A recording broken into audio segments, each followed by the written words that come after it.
Hello प्यारे मित्रों, मैं सुरेश कुमार आपका स्वागत करता हूं आपके चहते यूट्यूब चैनल स्टडी विद गुरुजी में। मैं आज पुनः लेकर आया हूं गागर में सागर सीरीज। और गागर में सागर सीरीज जिसके माध्यम से मैं आपकी संपूर्ण तैयारी करना चाहता हूं। और गागर में सागर सीरीज इसलिए मैं कह रहा हूं क्योंकि एक एक प्रश्न में जो बहुकल्पी लाया हूं वो बोर्ड एग्जाम के लिए वेरी वेरी इंपॉर्टेंट है। और साथ में एक एक प्रश्नों के द्वारा आप कई सारे प्रश्न अति लघु उत्तरी, लघु उत्तरी उनको भी करने में सक्षम होंगे। बस आप बेसिक तरीके से इसको धैर्यपूर्वक पूरे वीडियो को देखिए और देखिए मैं किस तरह आपको समझ विकसित कराता हूं। और एक भी प्रश्न कहीं से भी अगर एग्जामिनर पूछता है आप हर हाल में करने में सक्षम होंगे। तो मैं लेकर आया हूं जैव प्रक्रम। जैव प्रक्रम 5 इकाई 5 जो आपके है उसमें देखिए मैं पहला प्रश्न ही लेकर आया हूं। क्या है? पैलाग्रा रोग किस विटामिन की कमी से होता है? तो ये पैलाग्रा रोग आया है। तो प्यारे बच्चों देखिए, एक एक प्रश्न से आप कई सारे प्रश्न कर पाएंगे, किसी से 2 4 10 तक भी प्रश्न कर पाएंगे। जैसे पैलाग्रा रोग की बात करें तो इसमें पूछ रहा है विटामिन। तो सबसे पहले प्यारे बच्चों आपको समझना होगा विटामिन की खोज किसने की? तो हम कहेंगे फंक महोदय ने। कौन वैज्ञानिक ने की है? फंक महोदय ने की है खोज। और फिर विटामिन जो होते हैं ये हमारे शरीर में क्या करते हैं? शरीर में अगर कार्य की बात करें तो हम कहेंगे सुरक्षा का कार्य करते हैं। सुरक्षा का कार्य करते हैं, ये एक हो गया। फिर अगर बात करें कि विटामिन होती कितने तरह की हैं तो हम कहेंगे विटामिन होती हैं मुख्यतः 2 प्रकार की। एक हो जाएंगी जल में घुलनशील,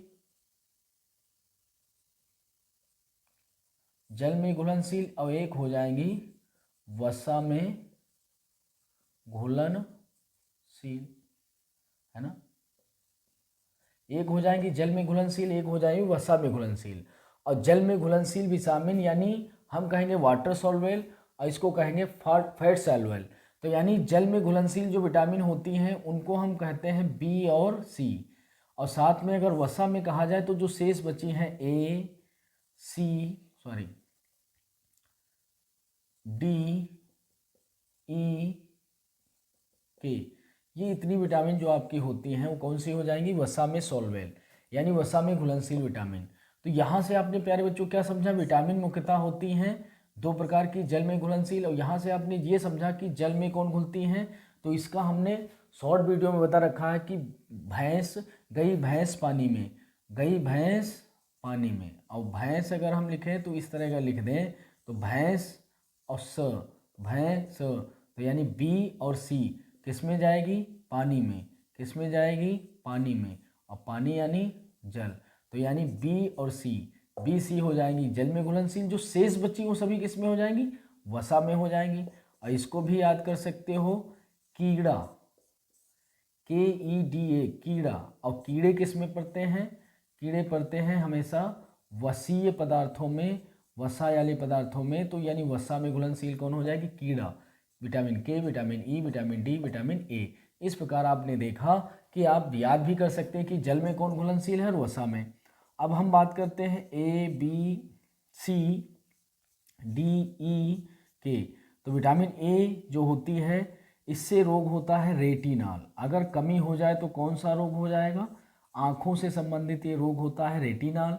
विटामिन बी से अगर देखा जाए B1 से रोग अगर देखा जाए तो B1 से होता है बेरी रोग होता है। और यहीं पर अगर हम लिख दें B5 तो B5 से होता है पैलाग्रा रोग। और C से होता है स्कर्वी रोग। डी से होता है कैल्सीफेरॉल इसका रासायनिक नाम है, सूखा रोग, या इसी को कहते हैं रिकेट्स। और ई से होता है नपुंसकता पुरुषों में। और स्त्रियों की बात की जाए तो बांझपन। और विटामिन के से होता है रक्त का थक्का न बनना। तो इस प्रकार आप देखेंगे ABCD सभी के कार्य हो जाएंगे। सभी कौन से रोग होते हैं ये सारे आपके लिखे हैं रोग। विटामिन ए से रेटिनाल तो इसका रासायनिक नाम है। विटामिन ए की कमी से हो जाता है रतौंधी। ततौंधी रोग हो जाता है। रेटिनॉल बेरी बेरी, इससे रोग हो जाता है विटामिन बी की कमी से। और विटामिन बी जो है सी देखा जाए स्कर्वी रोग, डी देखा जाए सूखा रोग या रिकेट्स, ई से नपुंसकता या बांझपन, के से रक्त का थक्का न बनना। तो इस प्रकार प्यारे बच्चों आपने देखा विटामिन से संबंधित कोई भी विटामिन से संबंधित अगर कोई प्रश्न पूछा जाता है, आप ऐसा नहीं है जो ना कर सके, 100% कर पाएंगे। तो इससे कम से कम 10-15 प्रश्न आप करने में सक्षम हो जाएंगे। तो आप देखेंगे यहाँ से प्रश्न क्या मिला, हमने कहा पेलाग्रा जो रोग होता है वो विटामिन B5 से होता है। तो इस प्रकार विटामिन B1 नहीं होगा, विटामिन B2 नहीं होगा, B6 नहीं होगा। इस प्रकार आपका क्या हो जाएगा, B5 will be correct answer. Vitamin B5 से होता है। पेलाग्रा चर्म यानी त्वचा संबंधी रोग होता है, ये होता है विटामिन B5 से। आगे हम चलते हैं, क्या कह रहा है, स्वपोषी पादप के लिए आवश्यक है। तो देखो कह रहा है CO2 तथा H2O यानी कार्बन डाइऑक्साइड और जल। दूसरा ऑप्शन कह रहा है सूर्य का प्रकाश। तीसरा कह रहा है क्लोरोफिल और डी कह रहा है उपयुक्त सभी। तो यहाँ से प्यारे बच्चों आपको ये समझना होगा कि स्वपोषी पादप क्या होते हैं और इनकी क्या जरूरत होती है, वो सारी बातें हम आपको बताते हैं ताकि एक एक डिस्क्रिप्शन से आप दसियों प्रश्न करने में सक्षम होंगे। बस प्यारे बच्चों धैर्य पूर्वक इन पूरे वीडियो को देखना होगा। और स्वपोषी क्या होते हैं आज ही आप समझेंगे, स्वपोषी क्या होता है, कैसे इनको हम स्वपोषी कहते हैं, कौन कौन से तत्वों की आवश्यकता होती है, कौन सी क्रिया करते हैं, वो सब कुछ अभी आप समझेंगे। बस आपको पैसेंस बनाना होगा, हमारे ऊपर विश्वास दिखाना होगा और अंत तक आपको टिके रहना होगा ताकि आप एक एक प्रश्न बहुत ही बेहतर कर सकते हैं। अगर हमारे चैनल पर पहली बार आए हैं तो वीडियो को सब्सक्राइब कर लीजिए और साथ में वीडियो को शेयर करिए। कमेंट के माध्यम से हमें पॉजिटिव या नेगेटिव थॉट जो भी है आपको दीजिए। आइए देख लेते हैं स्वपोषी। तो स्वपोषी का प्यारे बच्चों मतलब ही होता है जो स्वयं भोजन बना लेते हैं, स्वयं भोजन का निर्माण कर लेते हैं, उन्हें स्वपोषी कहते हैं। सबसे पहले आपने देखा स्वपोषी किसे कहते हैं, जो स्वयं भोजन का निर्माण कर लेते हैं उन्हें स्वपोषी कहते हैं। यानी जो स्वयं भोजन का निर्माण कर लेते हैं उन्हीं को हम स्वपोषी कहते हैं। तो देखिए ऑटोट्रॉफ कौन होते हैं, तो आप देखेंगे इसमें कौन है, समस्त हरे पेड़ पौधे। समस्त हरे पेड़ पौधे क्या है, स्वपोषी हैं। और साथ में अगर जंतु की बात की जाए तो युगलिना एक जंतु है जो स्वयं पोषी होता है। यहाँ से एक बहुत वेरी इंपॉर्टेंट प्रश्न बनता है कि कौन सा ऐसा प्राणी है जो स्वपोषी होता है, तो हम कहेंगे युगलिना। क्यों, क्योंकि इसमें क्लोरोफिल उपस्थित होता है। क्लोरोफिल उपस्थित समस्त हरे पेड़ पौधों में तो ऑलरेडी क्लोरोफिल है। इस प्रकार आप देखेंगे स्वपोषी कौन हो जाएगा, जो स्वयं भोजन का निर्माण करते हैं। दूसरी अगर हम बात करें परपोषी किसे कहते हैं, तो परपोषी की अगर बात की जाए तो हम कहेंगे परपोषी तो हम कहेंगे जो स्वयं भोजन का निर्माण ना कर सके, भोजन के लिए दूसरे पर निर्भर हो, उन्हें हम क्या कहेंगे, परपोषी। तो यहाँ से आप देखिए क्या हम आपको बताएंगे प्यारे बच्चों, देखिए कौन सी क्रिया करते हैं, तो हम कहेंगे प्रकाश संश्लेषण क्रिया।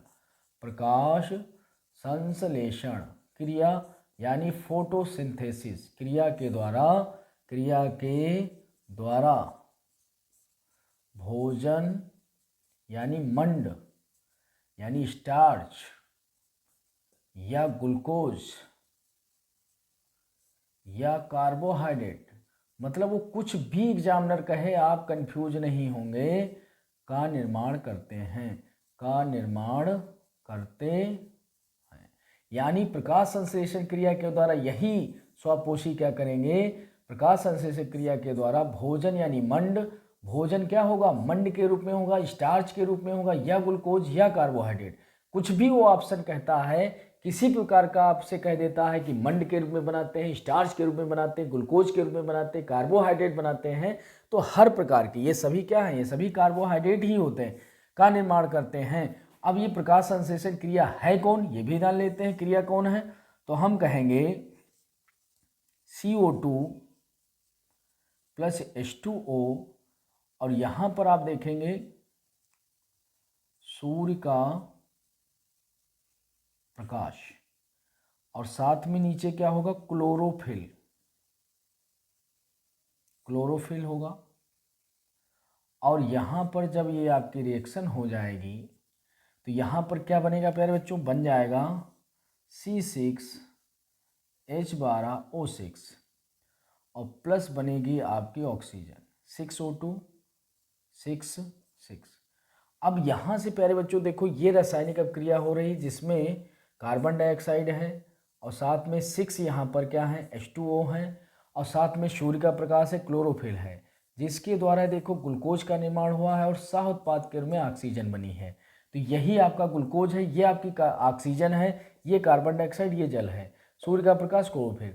तो ये प्रकाश, ये पूरा संपूर्ण आपने और देखा स्वपोषी कहेंगे जो स्वयं भोजन का निर्माण कर लेंगे, यानी स्वयं भोजन को निर्माण करते हैं, उसी को स्वपोषी कहते हैं। लेकिन वो क्रिया कौन है, तो कहेंगे प्रकाश संश्लेषण क्रिया द्वारा स्वयं भोजन का निर्माण करते हैं। और उदाहरण की बात करें तो समस्त हरे पेड़ पौधे और साथ में युग्लिना प्रकाश संश्लेषण क्रिया के द्वारा भोजन मंड या स्टार्च, ग्लूकोज, कार्बोहाइड्रेट के रूप में बनाते हैं। और कौन सी, CO2 गैस, यानी देखो CO2 लिखा है, साथ में जल, तो जल भी भैया है, तो ये तो ऑप्शन आपका सही हो जाएगा क्योंकि आवश्यक है पदार्थ। फिर देखेंगे सूर्य का प्रकाश, तो सूर्य का प्रकाश भी सही है। फिर देखेंगे क्लोरोफिल लिखा है, तो क्लोरोफिल भी सही है। तो इस प्रकार देखो तो ये तो सारे भाग ले रहे हैं, तो हम देखेंगे कुल मिलाकर ये सभी भाग ले रहे हैं, तो आपका हो जाएगा D option will be correct answer, यानी उपयुक्त सभी हो जाएंगे। इस प्रकार आपका ये विकल्प सही हो जाएगा। तो यहाँ से देखिए कई सारे प्रश्न इसमें पूछ लेगा, कौन आवश्यक है, कौन नहीं आवश्यक, प्रकाश संश्लेषण क्रिया क्या है, स्वपोषी कौन होते हैं, किस रूप में भोजन का निर्माण करते हैं, मंड के रूप में, स्टार्च के रूप में, ग्लूकोज के रूप में, कुछ भी ऑप्शन पूछा जाए हर हाल में आप करने में सक्षम होंगे। तो प्यारे बच्चों आप बने रहिए ताकि आपका एक एक प्रश्न बहुत ही कीमती है। इस बार हमने ठान लिया है कि बोर्ड परीक्षा की हम ऐसी की तैसी कर देंगे, एकदम लल्लन टाप बनकर हम सभी प्रश्नों को करेंगे। आइए प्यारे बच्चों देखते हैं अगला प्रश्न, द्वार कोशिकाएं होती हैं। तो यहां से प्यारे बच्चों देखो हमने कहा क्लोरोफिल, तो क्लोरोफिल है कहां, ये तो आपकी पत्ती है ना, ये पत्ती आपकी हो जाएगी। और इसी पत्ती, ये जो पत्ती आपकी है, इस पत्ती में क्या होते हैं, छोटे छोटे से छिद्र होते हैं, छोटे छोटे से छिद्र होते हैं, छोटे छोटे छिद्र होते हैं। और इन्हीं छोटे छोटे छिद्रों को हम रंध्र कहते हैं, रंध्र कहते हैं, या अंग्रेजी में इसे कहते हैं स्टोमेटा, स्टोमेटा। अब इन्हीं रंध्रों में ये होती हैं द्वार कोशिकाएं, द्वार कोशिकाएं, द्वार कोशिकाएं। तो ये हो गई आपकी द्वार कोशिकाएं। तो इस प्रकार देखेंगे रंध्र में होती द्वार कोशिकाएं, और रंध्र कहाँ होते, रंध्र होते हैं पत्तियों में। तो इससे पहले बच्चों आपने ये जाना कि रंध्र यानी स्टोमेटा कहाँ है, पत्तियों में। और पत्ती में जो छोटे छोटे छिद्र होते हैं, इसकी बनावट अगर और हम बेहतर करें तो देखो इस तरह होगा,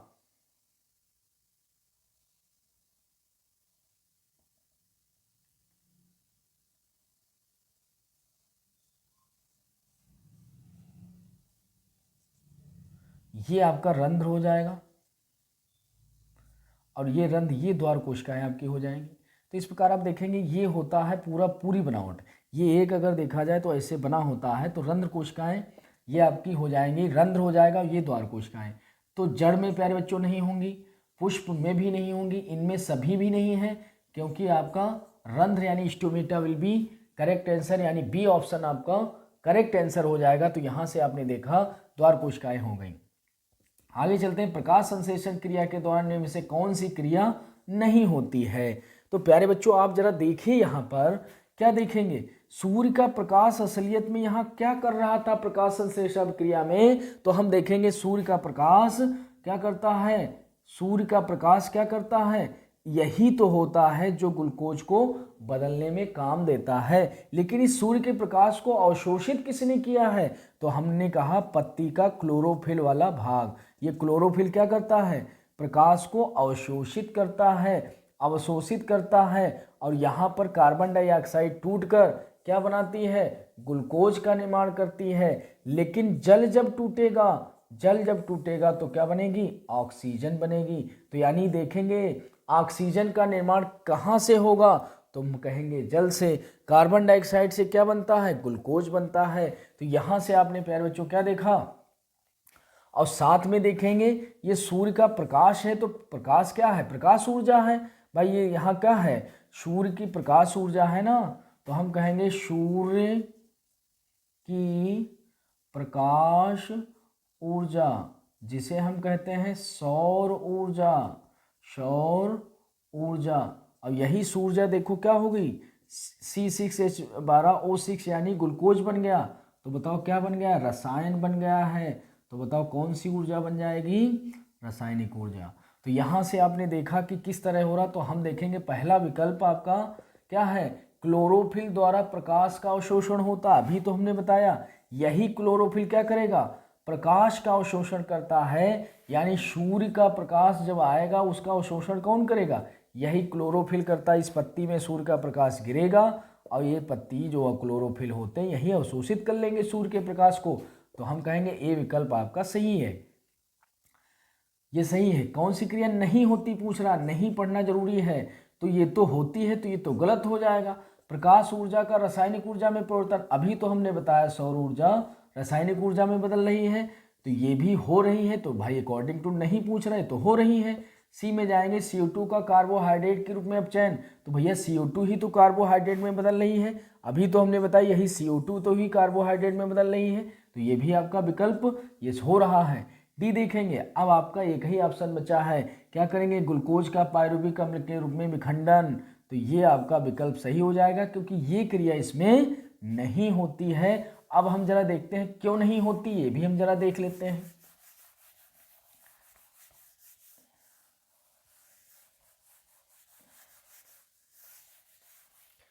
अब देखेंगे क्यों नहीं होती है, क्यों नहीं होती तो उसकी भी जानकारी लेते हैं। क्योंकि जो आपका C6H12O6 ये जो बना था ग्लूकोज, ये तो बन रहा था, ग्लूकोज विखंडित हो रहा। विखंडित कहाँ हो रहा, ग्लूकोज तो अभी प्रकाश संश्लेषण क्रिया में बन रहा था। तो इस प्रकार देखेंगे ये टूट कैसे रहा है, टूटेगा तो भैया ऑक्सीजन जब आएगी ना, ऑक्सीजन जब इसको तोड़ेगा तो पुनः एक बार CO2 प्लस जल बन जाएगा और साथ में ऊर्जा का निर्माण होगा, एनर्जी बनेगी, एनर्जी का निर्माण होगा।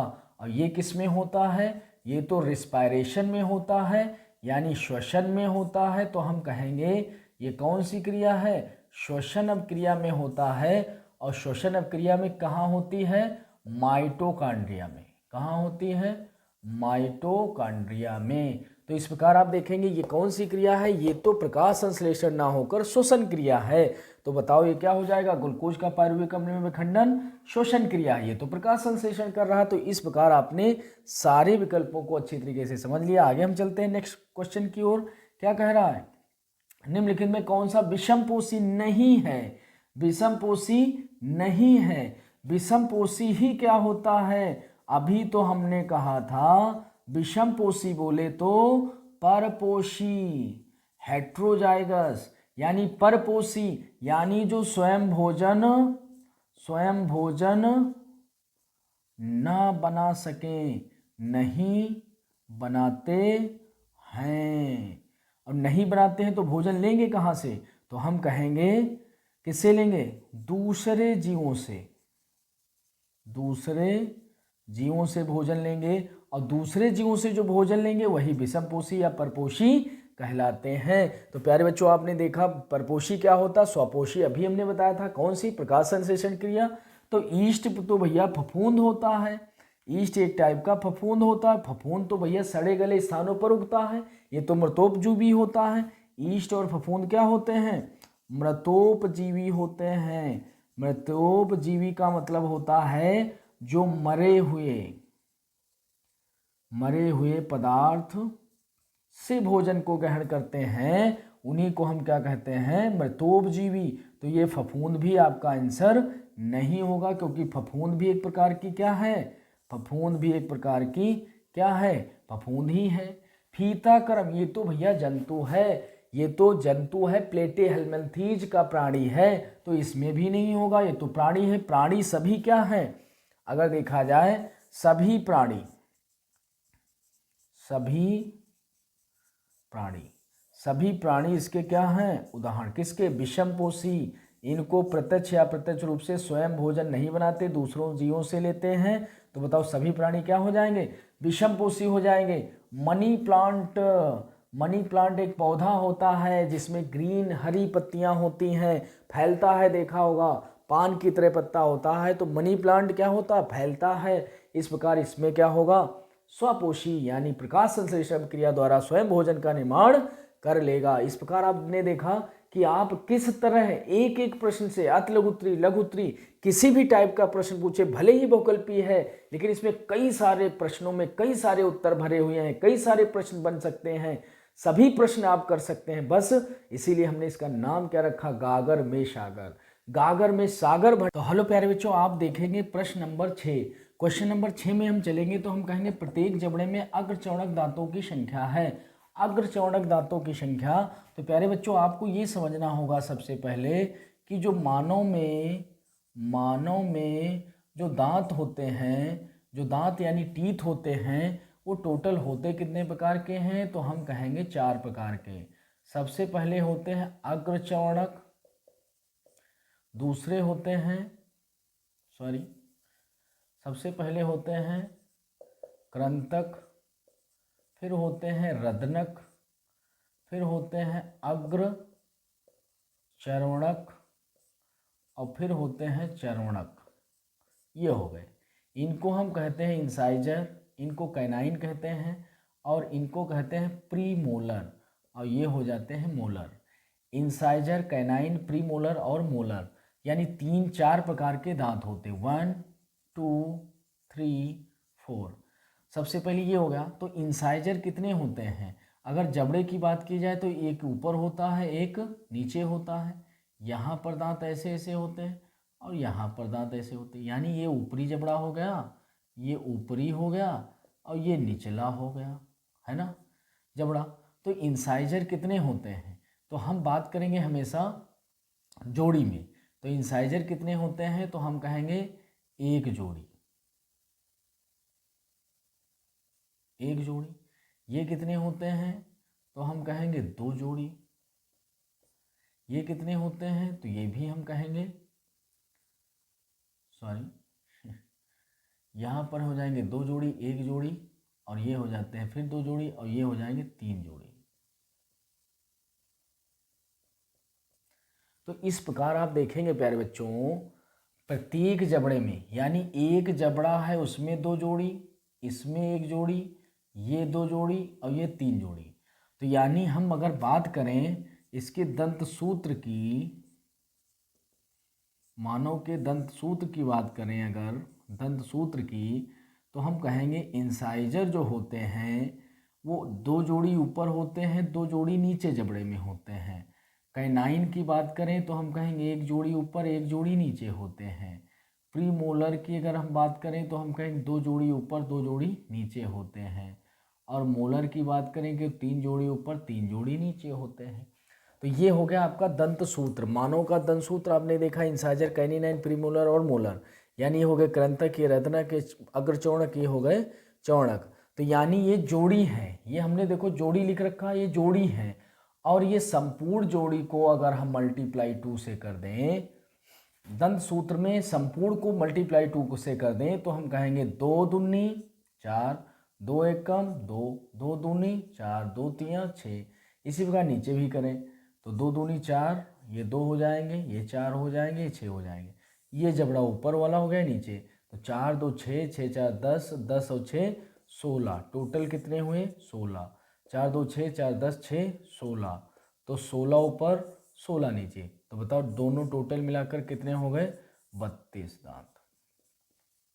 अब बताइए टोटल 32 दांत होते हैं कि नहीं? कैसे आए? ये ऊपर जोड़ी, नीचे जोड़ी, इंसाइजर, कैनिनाइन, प्रीमोलर, मोलर।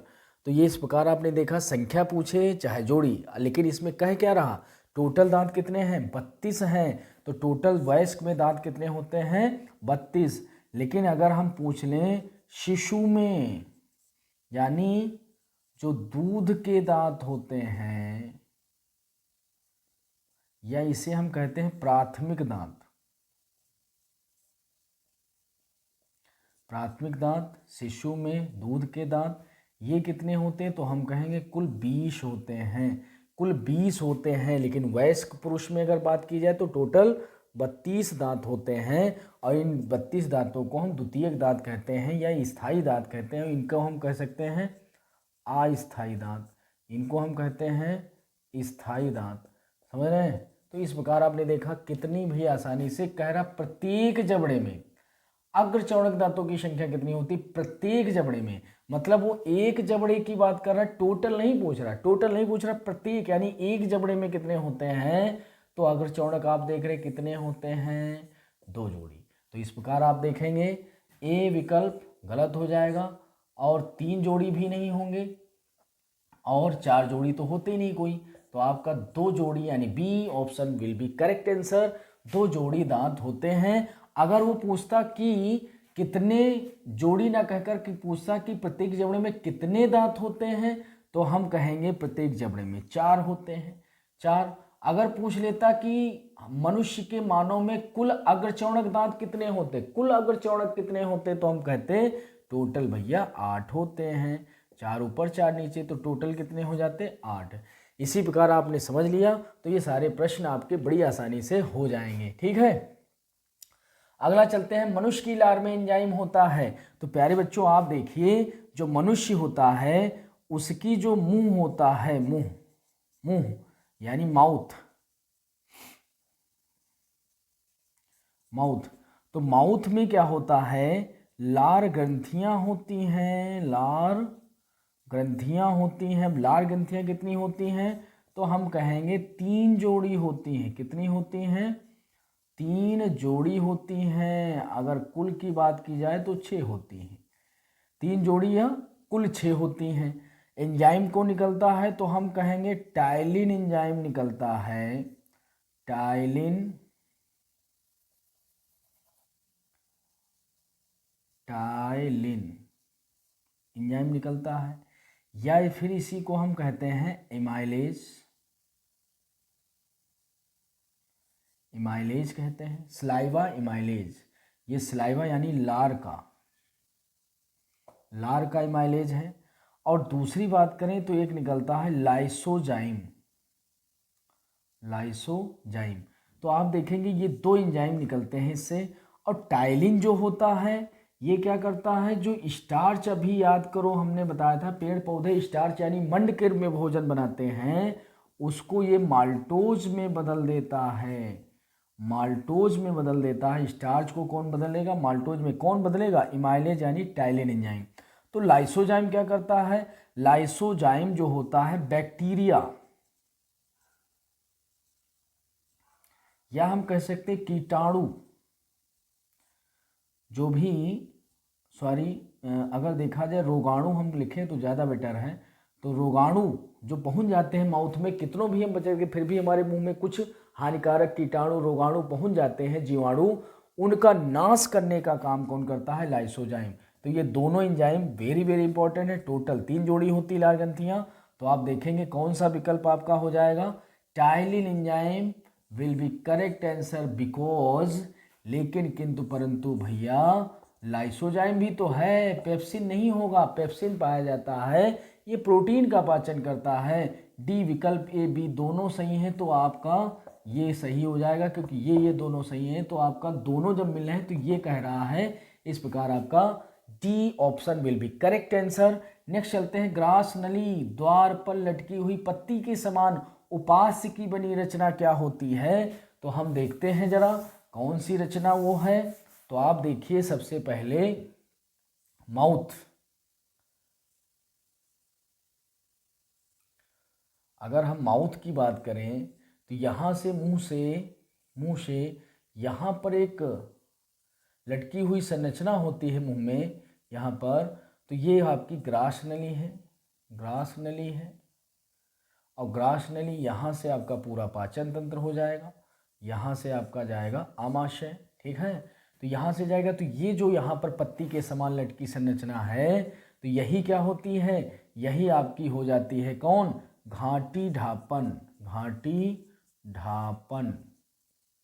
ठीक है, एपिग्लॉटिस होता है। और ये क्या करती है, ये जो आपकी यहीं पर नाक के द्वारा श्वास नली आती है, इस श्वास नली को हमेशा ढकी रखती है ताकि ये भोजन के जो कण हैं इस श्वास वाली नली में ना जाएं। तो हम कहेंगे भोजन के कण श्वास नली में ना जाएं, इसीलिए ये घाटी ढापन का काम होता है।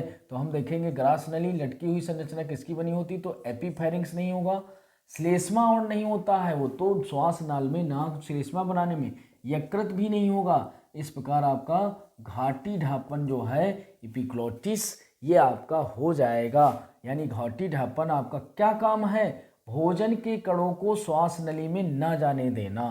तो इस प्रकार हो जाएगा। 9 क्वेश्चन यकृत स्रावित होता है। तो यहाँ से प्यारे बच्चों आपको दिख रहा होगा, अगर देखा जाए तो यहाँ से आगे हम और लेकर चलते हैं तो हम देखेंगे ये संरचना आपको यहाँ से क्या हो जाएगी,